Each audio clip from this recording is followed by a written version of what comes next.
करते हो, इस समझ लेना पुण्यात्माओं, परमात्मा की वाणी है कि गुरु गोविंद कर जानियो और रहियो आज्ञा माई, मिले तो दंडवत बंदगी नहीं पल पल ध्यान लगाए। अब जैसे आप यहां से जाओगे शरीर छोड़ के, ये तो छूटेगा, आपको मालूम है सबको। हम चाहते तो नहीं है कभी मृत्यु हो, लेकिन या तो होगी वो माल्य के आधार पे है। अब तो आप भक्त हो गए, आपकी मृत्यु तो भगवान कबीर साहब के हाथ में है। आप कहोगे तब होगी, कई बार कह लोगे जब होगी। अब काल नहीं मार सकता आपको, अकाल मृत्यु नहीं मर सकते आप, अगर नियम ठीक रखोगे।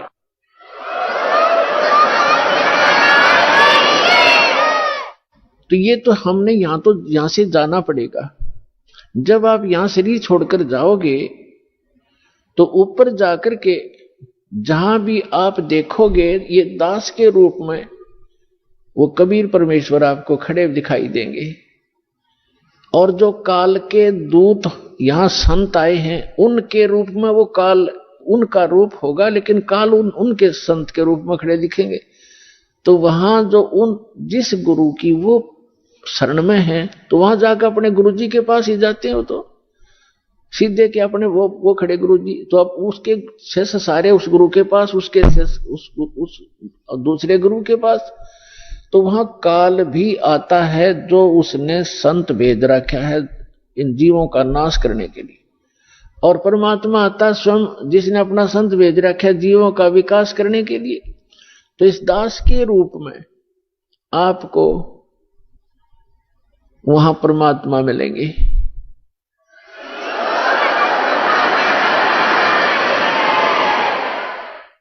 और आपको एक और गाइडलाइन दी जाती है, आपको एक और हिदायत दी जाती है कि जब आप गुरु जी के पास जाते हो, प्रणाम करते हो, तो उसमें एक अभ्यास बनाओ कि सतनाम का सुमरण अवश्य करें। प्रथम नाम मिला है तो प्रथम का अवश्य करें। जैसे प्रणाम करते करते भी आप एक सांस का सेवन आसानी से कर सकते हो। और उससे क्या होगा, जैसे यहां तो आपका अभ्यास बना रहेगा, भक्ति तो करनी है, तो उससे क्या होगा, जैसे आप सतलोक वहां जाओगे, एक चिरकुटी, एक इंटरनेशनल एयरपोर्ट समझ लो चिरकुटी। जब वहां पहुंचोगे तो वहां आपको परमात्मा मिलेंगे इस दास के रूप में, और वहां काल भी धोखा देने के लिए इस दास का रूप बना सकता है। तो उसमें आप जी ने सिमरण करना है सतनाम का, क्योंकि वहां जाएगा तो सतनाम ही होगा आपके पास, सारनाम तो होगा ही होगा, सतनाम भी होगा। तो सतनाम का और सारनाम का जाप करना है। तो सतनाम का जाप करने मात्र से, और प्रथम मंत्र भी अगर प्राप्त है, इसमें प्रथम और लास्ट 2 मंत्र हैं इस 7 मंत्रों में, तो ये दोनों मंत्र भी गजब के मंत्र हैं। इनका भी जाप करने से क्या होगा, यदि सामने काल परमात्मा की बजाय स्वयं आकर के दास का रूप बनाकर खड़ा हो जाएगा, तो इस सिमरन से उसका तुरंत चेहरा बदल जाएगा, उसके ऊपर का आवरण हट जाएगा, उसकी वास्तविकता वो भूंडी शकल दिखाई देगी। फिर आप अपने आप दूर हो जाओगे, फिर इधर उधर देखोगे। अब थोड़ा सा एक प्रश्न सुनाते हैं आपको, क्योंकि सत्संग के अंदर बहुत से हिदायत देनी पड़ती है। तो ये सुमन करने से भी अगर शकल नहीं बदलती है, तो आपके ओरिजिनल गुरुजी और ओरिजिनल गॉड हैं। एक समय एक इंद्रमती नाम की एक रानी थी, चंद्र विजय राजा की। एक चंद्र विजय नाम का राजा था, उसकी इंद्रमती नाम की एक रानी थी, और वो बहुत भक्तनी थी भगवान की। फिर पिछले जन्म से, पिछले पुण्य से ही अच्छी आत्माएं राजा बनती हैं, रानी बनती हैं, और इतना सुख होकर के भी जो परमात्मा की तरफ में भगवान की भक्ति में लगे होते हैं, वो पुण्यात्मा विशेष होती है। वो माई जो है, उसने एक गुरु बना रखा था। उस गुरु जी ने उसको बता रखा था कि श्री राम, श्री कृष्ण, उसने बता रखा था कि भगवान विष्णु, भगवान शिव की भक्ति करनी चाहिए, श्री राम की भक्ति करनी चाहिए, 68 तीर्थों पे जाना चाहिए, 68 तीर्थ करना चाहिए, एकादशी का व्रत रखना चाहिए। और उसने अब जैसे एक नियम है, कहते हैं धन चाहे तो दान कर और मोक्ष चाहे भज राम। तो हमने यहां इस काल के लोक में रहना है तो धन भी चाहिएगा और राम भी प्राप्त करना है, तो हमने दान भी करना है और सच्चा नाम भी जपना है। अब उसके गुरुजी ने बता रखा था कि बेटी, पिछले जन्म में तेने बहुत पुण्य कर रखे हैं, घने धर्म कर रखा है, जिस कारण से तू रानी बन गई। आगे ऐसी ही अच्छा जीवन प्राप्ति के लिए आप साधु संतों को भोजन करा कर बेटा, वैसे तो आए अतिथि को भी भोजन करा दे, उसका भी पुण्य है, लेकिन भगत संत को भोजन कराने का न्यारा फल मिलता है। अब जैसे आपके पास पशु हैं, भैंस या गाय, एक भैंस या गाय है जो दूध देती है और अन्य भी पशु हैं जो अभी दूध नहीं दे रहे, वो भी अपने पालने ही पड़ते। अब एक तो उस दूध ना दे रहे पशु को जो चारा दिया जाता है, आहार खिलाया जाता है, वो भी हमारा कर्तव्य बनता है। लेकिन जो दूध वाले को जो चारा चराया जाता है, बिनौले खल आदि हम डालते हैं, तो वो तुरंत लाभ दे देता है। सुबह अच्छा भोजन कराओगे, चारा चराओगे, तो शाम में दूध घड़ा पाओगे उसके। तो इस प्रकार संत और भक्त होते हैं दूध वाले, और अन्य जो अतिथि आते हैं जो भक्त नहीं, भक्त तो अच्छी बात है ना, तो वो भी एक कर्तव्य जानकर हमने उनको भी अवश्य भोजन कराना चाहिए और आतिथ्य सत्कार से कराना चाहिए। लेकिन साधु संतों का भोजन कराया हुआ अत्यधिक लाभ देता है। अब साधु संत भक्त भले ही वो शास्त्र विरुद्ध साधना कर रहे हैं, लेकिन पूर्व जन्म के वो पुण्यकर्मी प्राणी हैं, वही भटक रहे होते हैं।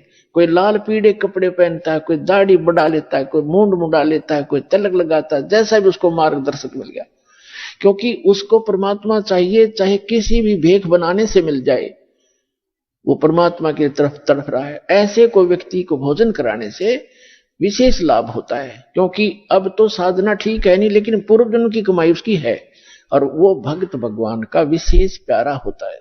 चाहे आज वो किसी की पूजा कर रहा है, लेकिन वो भगवान कबीर साहब का ही बच्चा है। तो इसलिए ये एक नियम है।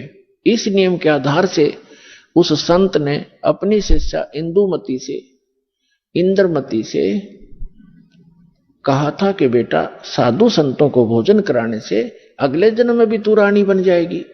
अब इनको ज्ञान इतना ही था कि रानी बन जा, रानी कितने बार बनेगी, फिर गद्दी भी तो बनेगी। वो एक दिन वो समस्या इनका समझ में नहीं आ रही थी, अकिया भी पड़े गले में।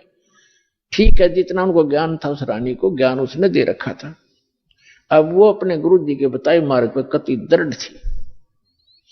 अब क्योंकि वो ऐसी पुण्यात्माएं कबीर साहब के बच्चे हैं, परमात्मा कहते हैं दो जन मेरी शरण है, ताका हूं मैं दास और गेल गेल लाग गया फिरूं, साथ साथ फिरता रहता हूं जब तक धरती आकाश। आपको बहुत बार बताया, क्योंकि ये दातंग मार्ग है पुण्यात्माओं। आपने केवल कथाएं सुनी है, ये राम कृष्ण की, सुदामा और कृष्ण की, बेलनी और राम की, राम रावण की लड़ाई, महाभारत का युद्ध, ये भी एक इतिहास है, लेकिन ये अध्यात्म मार्ग नहीं था। अब ये है संपूर्ण अध्यात्म मार्ग ज्ञान, इसको बहुत प्रकार से समझाना पड़ता है। तो उसने सोचा, अब रानी ने जो भी गुरुजी ने बताया था उस पर दृढ़ होगी, और उसने ये सोचा कि भी साधु संतों को भोजन कराना अनिवार्य है। उसने एक अपना नियम बना लिया कि मुझे भूल ना पड़े, मैं प्रतिदिन संतों को, जितने भी आसपास संत हैं, 2, 4, 10, कम से कम एक को तो भोजन करा कर ही मैं प्रतिदिन आहार किया करूंगी। तो उसने अपने नौकरों से बोल दिया कि आसपास जो भी जंगल में कोई साधु संत हो, उनको प्रार्थना करके आओ कि डेली यहां भोजन करके जाएं, और जो यहां नहीं आ सकते उनको वहां पहुंचा कर आओ। अपने हाथों रोटी बनाती रानी होकर, चाहे 10 संत आते, चाहे 5 आते, चाहे 20 आते। तो ये सिलसिला शुरू था। एक बार क्या हुआ कि कुंभ के मेले का कोई ऐसा संस्कार हो गया। कुंभ के मेले पर हरिद्वार में चले गए सभी साधु संत उस तीर्थ पर भी लेने के लिए,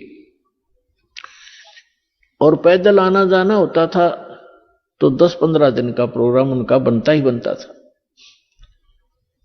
कोई भी संत उस क्षेत्र में रहा नहीं।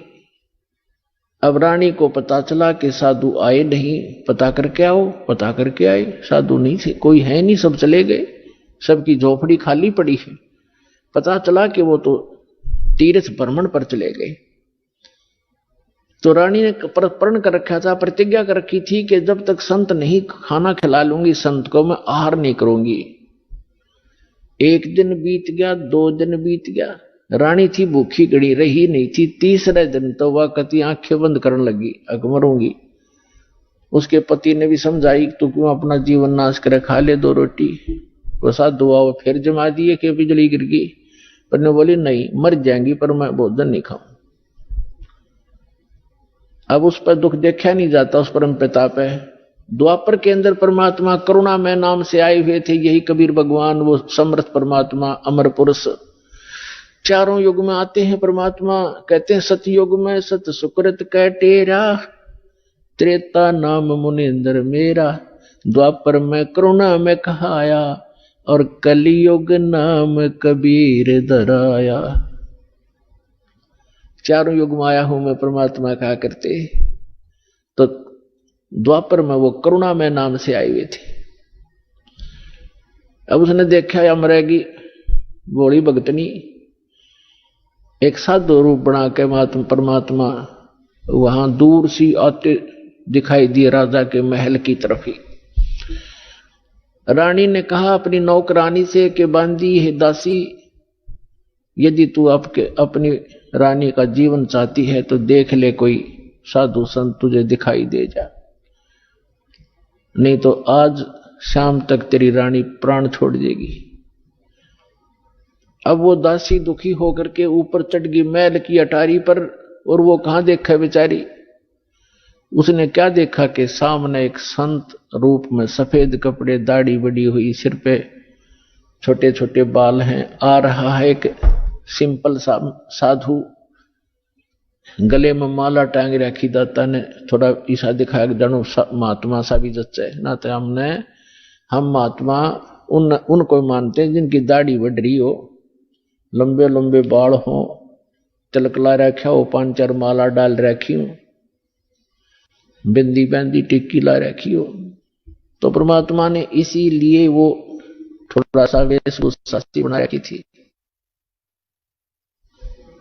रानी वो नौकरानी स्पीड तक नीचे आई और रानी से कहा कि एक महात्मा सा नजर आवा है, कपड़े तो लाल हैं नहीं पर शकल साधु जैसी लगती है, कहो तो लाऊं बुला के। अकेला बहन ले आ जैसा भी हो। अब वो नीचे गए, इतने परमात्मा भी महल के निकट से आ गए। नौकरानी ने प्रणाम किया और कहा महाराज आपको हमारी रानी याद कर रही है। परमात्मा ने पूछा आप कौन हो? कि मैं नौकरानी हूं। तो परमात्मा ने कहा बेटा रानी को यदि गरज है संत की तो यहीं आजा गली में, हम किसी के घर नहीं जाया करते, और हम घर जाओ और उसका पति कह दे तू आया किस लिए यहां, उसने गरज है तो यहां आ जाएगी। उसने जाके बता दिया कि साधु ऐसे ऐसे कह रहा, तो उसका और पक्की जचगी कि 1 नंबर का महात्मा है। नहीं तो नो कोई कह देगा अपने रानी बुलावा, ये तो नो बाछड़ू की तरह भाग गया आकर बच्चे की तरह, पैसे के लालच में अच्छा हलवा मिल जाएगा, और वो उड़े डट गए अगर रानी को गरज है तो यहां आ जाएगी बेबे। तो रानी ने कहा मेरा पकड़ हाथ मुझे सहारा दे, नौकरानी ले चल मुझे ऐसे महापुरुष के दर्शन करा दे, मर जाऊंगी तो भी अच्छा ऐसे संत के दर्शन करके। ऐसा दर्द आदमी आज पहली बार सुन रहा हूं। तो रानी को ये कहने वाला कि यहां आ जाएगी जब गरज पड़े तो, क्योंकि पिछले संस्कार से ऐसे भाव उत्पन्न हुआ करते हैं साधु भक्तों में। तो रानी ने जाकर देखा वो मालिक का चेहरा, विश्व में सबसे न्यारे सुंदर थे कबीर भगवान, जितनी बार भी आए हैं, और चरणों में मत्था टेका और कहा महाराज आप भोजन कीजिए, आहार कीजिए। परमात्मा बोले चल बेटा आहार कर लेते हैं। बैठ के जाकर एक आसन लगा दिया। रानी ने दुखी सुखी होकर नौकरानी के सहयोग से स्वयं भोजन बनाया और कहा महाराज जी भोजन पाओ। तो परमात्मा ने कहा बेटा आप इतना कोई रोग है आपको क्या, इतनी अक्षीण कैसे होगी? तो उसने सारी कहानी बताई कि मैं प्रतिदिन एक साधु को भोजन करा के भोजन करती थी। संत रहे नहीं क्योंकि वो उस पे कुंभ के मेले में स्नान के लिए चले गए। आज तीसरा दिन आ गया महाराज जी, आप नहाते ताज में मर जाती। जब भोजन बना के परमात्मा के पास रखा तो कहा परमात्मा ने कि बेटी मेरा शरीर भोजन करने का नहीं है, मैं तो खाऊं या ना खाऊं मैं सदा एक रस रहता हूं। तो रानी बोली जी ठीक है, भोजन नहीं खाओगे तो मैं भी नहीं खाऊंगी, मरना मंजूर है मुझे, मरना ही मुझे उचित है, मैं अपना जो है ना प्रतिज्ञा नहीं भंग कर सकती। तो परमात्मा ने कहा कि ला बेटा, कहते समर्थ इसी को कहते हैं जो चाहे सो करते। मालिक ने भोजन करा, फिर उससे पूछा बेटा ये जो आपको ये हठ किसने बताया? रानी ने कहा कि मैंने अब गुरुजी बना रखे हैं, हमारे गुरु बहुत अच्छे हैं। परमात्मा ने पूछा क्या साधना करते हो? कि श्री विष्णु जी की, श्री शंकर भगवान की, शेरा वाली माता की, जो भी वो करती थी, एकादशी का व्रत करती हूँ, तीर्थों पर भी जाती हूँ, ऐसे करती हूँ। फिर परमात्मा ने अपना ज्ञान समझाना शुरू किया, लेकिन वो रानी जो थी वो ज्यादा भावुक होते हैं श्रद्धालु। जैसे ये दास प्रारंभ में इन अन्य पंथों वालों को कहा करता था, जो भी आ जाता था संपर्क में सत्संग सुनने, कि भाई आपका नाम गलत, आपका गुरु पूरा नहीं है, आपकी साधना गलत है। ये राधा स्वामी, धन सतगुरु, जय गुरुदेव वाले और ये तो सारे निरंकारी वाले ये आते थे जो सुनकर सत्संग है। जब ये दास उनको ये सच्चाई बताता तो बेदक जाते, उठ कर चले जाते कि ना आप तो निंदा करते हो, किसी संत की निंदा नहीं करनी चाहिए, पाप लगता है। अरे भले आदमियों, निंदा क्या की मैंने? तेरे गुरु को चोर बताया ना, डाकू ठग बताया नहीं, उसके ज्ञान की त्रुटि बताई है, ज्ञान में कमी है आपके गुरु जी में। संत तो अच्छे ही होते लेकिन ना समझ में आई। ये श्रद्धालु होते हैं कि ना गुरु जी के बारे में कुछ नहीं सुन सकता, और अब लग रहे रोते हुए लुट पिट के रोआ बरीत रहे, नाश हो गया। 30 साल हो गए राधा स्वामी में जीवन खो दिया, सब कुछ लुट पिट गया, इकलौता पुत्र था वो भी मर गया। बता अब टिंडे ले लो राधा स्वामी में, धन सतगुरु में। साची के 6 माह में गुस्सा होते थे। और यहाँ का इतिहास देख लो, सन 1994 से जो जुड़े हैं आज उनके ठाठ देख लो, और उनके घर में कोई दुर्घटना हुई तो आप पूछ कर देख लो, लाखों की संख्या में भक्त है। तो भगवान की शरण न्यारी होती है।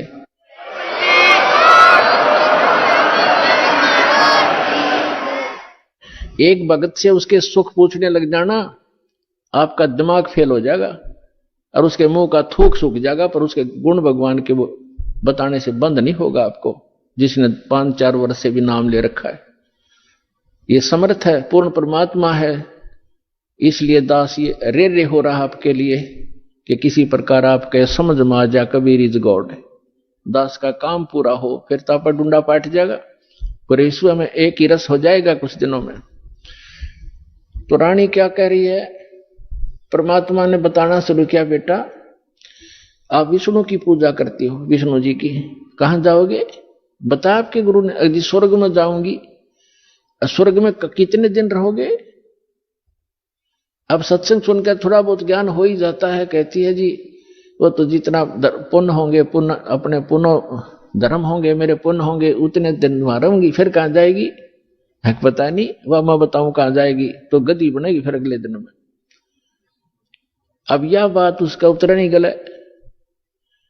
परमात्मा ने बताया जो साधना आप कर रही हो, पुण्य कर रहे हो, दान कर रहे हो, ठीक है, रानी भी बन जाएगी और स्वर्ग भी चली जाएगी, फिर पशु योनि में भी कंपलसरी जाएगी।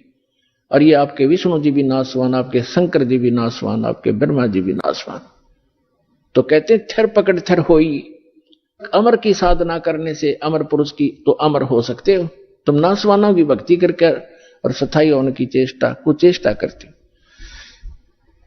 अब वो रानी कहने लगी, मुंह बना लिया रानी ने, इंदुमती ने, कि महाराज जी ये संत है ना, ये एक दूसरे की निंदा कराया करें, और मेरे गुरु जी के बारे में देखो आप कुछ ना कहिए, जो मेरे लिए तो भगवान है। परमात्मा बोले, बेटा अगर गधे ने कोई गाय को है, और गधी को कोई ये बताओ ये गधी है गाय नहीं है बेटी, और वो नौका तो मेरी गाय को गधी क्यों बताता है, तो दुख नहीं मान्या करते। उसकी जांच करे सचमुच क्यों कहा इसने ऐसी कड़वी बात, लेकिन वो नहीं मानी। अपने आत्माओं, अपने बच्चों तक पहुंचने के लिए परमात्मा ने कितना प्रयत्न करना पड़ता है, इन काल के दूतों ने ऐसा उलझा दिया। अब परमात्मा ने बहुत कोशिश की कि बेटा मैं तेरे हित की बात कह रहा हूं, मैं तेरे गुरु जी को चोर नहीं कहता, गुंडा डाकू नहीं कहता, उनको ज्ञान नहीं है, वो विष्णु जी को समर्थ शक्ति बताते हैं, विष्णु जी खुद नासवान है, तो आपकी रक्षा कैसे करेगा वो? शिव जी को आप भगवान मानते हो। परमात्मा ने बताया कि जिस समय भस्मागिरी नाम का एक संत भगवान तेरे शंकर जी के सामने ऊपर ने पैर नीचे ने सिर करके 12 वर्ष तपस्या की। आपने पढ़ा होगा पुराण में, कहां जी पढ़ रखा है, सुना है, पढ़ा भी है। और जब भस्म कंडा शिव से मांग लिया और भगवान शिव को मारने की चेष्टा करने लगा वो भस्मासुर, तो भगवान शिव जी ने क्या किया, भाग्य थे ना वो, तो वो अविनाशी है, जिनको तो अविनाशी मान रही, उनसे तू रक्षा की बात देखे, सुरक्षा, वो आप सुरक्षित नहीं। अब बात सारी साची, पर गुरु जी के बारे में सुनना कति पसंद नहीं, वो पिछला रंग चढ़ रहा है कसूता। तब परमात्मा ने कहा, बेटा मान से मत मान। देखो मैं वैसे अपने आप को भगवान कहें तो कोई ना कतिये ना मानने जनता। परमात्मा ने कहा कि जिस भगवान की मैं भक्ति बताता हूं वो अजरो अमर है, उसकी भक्ति करने से आपकी आयु भी बढ़ जाएगी, जो मंत्र मैं दूंगा, और जो मंत्र आप जाप करते हो इससे आपकी उम्र ना बढ़ सकती ना घट सकती, और हम जो मंत्र देंगे उससे आपकी जितनी आयु आप चाहोगे वो बढ़ जाएगी। तो वो फिर भी ये कहती है जी इस तरह की बातें तो ये संत आपस में खूब जानते हैं, मुझे तो अपना गुरु बिल्कुल मेरे हृदय में समा रहे हैं। तो परमात्मा ने कहा, ठीक है बेटा, साच कहूं जग मानने नहीं, और झूठ कही ना जाई हो, और ब्रह्मा विष्णु शिव जी दुखिया जिन ये राह चलाई हो। तो परमात्मा ने कहा कि ठीक है बेटी, मैं चला, मान जाए मत मान, मेरा फर्ज था तेरे को सच्ची बात बताने का, और आज से तीसरे दिन तेरी मृत्यु होगी, ना तेरा गुरु बचा सकेगा, ना तेरा विष्णु, ना तेरा शंकर जी बचा सकेंगे, और ना तेरा भक्ति यो मंत्र बचा सकेगा। और न्यू कह के महाराज जी उठन लगे, चरना पड़ गई। अब मौत दिखे है ना, जब जच्चा खाई बूढ़ी बन गया दे। साधु संत झूठ नहीं बोला करते, चरणों में गिर गई और कहने लगी, महाराज सचमुच। परमात्मा बोले, तीसरे दिन आगे तेरी शेष आयु नहीं है, और 83 लाख योनियों में जाएगी तू। फिर बोली, महाराज जी फिर क्या करूं मैं? मैं मंत्र दूंगा बेटा, मंत्र जाप करिए, और उस गुरु जी से बात भी मत करिए जो दुश्मन है तेरा। अब कहते हैं ना, अपने लागे चाहे देश तो चाहे सारा मर जा, पर अपना नंबर ना हो, इतना कोई दिक्कत नहीं। जब अपना नंबर आता दिखा ना, जब की बंद है जीव की, तब सारी मान ली। ठीक दी जैसे आप कहोगे न्यू कर लूंगी, और मन में नो सोच रही कि देखूंगी तीसरे दिन क्या होगा। दीक्षा ले ली, और गुरुजी ने बताया कि बेटा तीसरे दिन काल आवेगा और मेरे रूप में आवेगा। अरे एक ध्यान रखना, जो मैंने आपको मंत्र दिया है प्रथम, जब वो निकट आवे तो पहले आप इस मंत्र का जाप करके और फिर प्रणाम करना।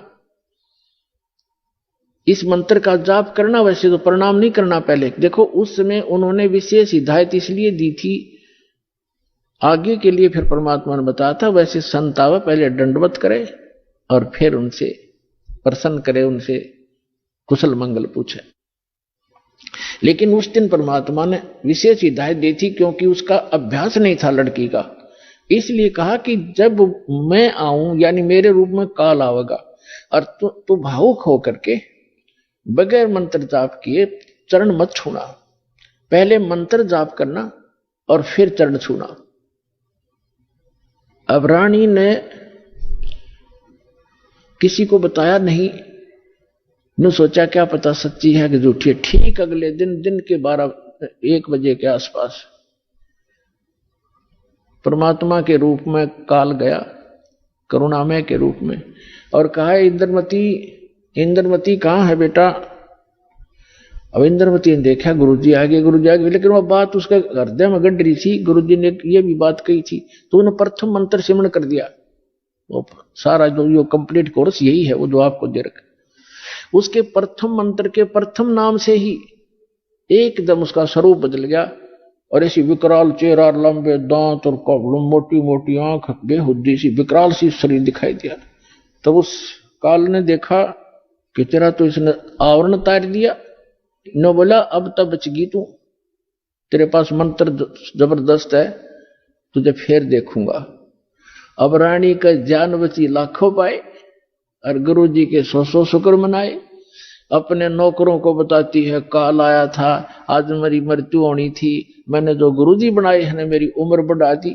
अब ना तो राजा को बताई, उसके दरबार में जाके राजा ने बोला तू पड़ी रह, काल आ जाता तने छोड़ जाता, ये तुमने ऐसे कहती रहती हो, कोई कुछ कह दे उसकी बातों में आ जाती है। तो उसके साथी भी तेरी बेचारी के साथ वो राजा की के माने वो आगी वापस, शुक्र मनाया रख, आगी तो तेरी टलगी मृत्यु, छाटते आके लेट गए भगवान, हे परमात्मा दया करिए आपने इसी गुरु मिला ऐसा मंत्र दिया और मेरा जीवन रक्षा होगी। अब वह लेट गई बेड पे कति खुशी बना के, इतने में काल सर्प बन के आ गया। सर्प बन के आया और रानी के डस दिया, डसते उसकी आंख खुली और फिर वो ऐसे ऐसे जाता दिखा, उसने शोर बचाया, भागियो डस ली, सर्प ने डस ली, सर्प ने डस ली। नौकर नौकरानियां आए, बाजे लठले, वो लंबा महल था राजा का, वो दो जाता दिखा सबने और मोरी में से निकल गया। रानी मृत्यु को प्राप्त होगी। राजा के घर तक सब प्रकार के वैद्य उपस्थित रहते थे, डॉक्टर बुलाए, वैद्य बुलाए, गार्ड बुलाए, सारा कुछ कर लिया और सब ने मृत घोषित कर दी। तब परमात्मा आ गए तो नौकर नौकरानियां कहने लगी, जिन देखे थे भगवान उस दिन, वो नौकरानियां कहने लगी महाराज जी आपकी शिष्या को सर्प ने डस दिया, तब सर्प से मृत्यु होगी, हाहाकार मच गई। तो परमात्मा ने एक बहाना सा करा, मंत्र सा बुदाया और कहा उठ बेटी, 1 सेकंड में रानी खड़ी होगी। बोलो सतगुरुदेव।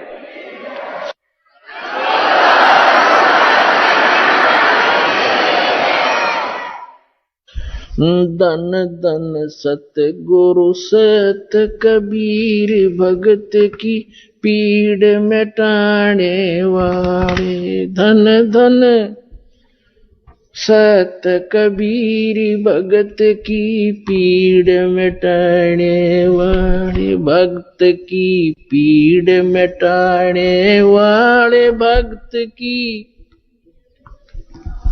वाले। धन धन सतगुरु सत कबीर, भक्त की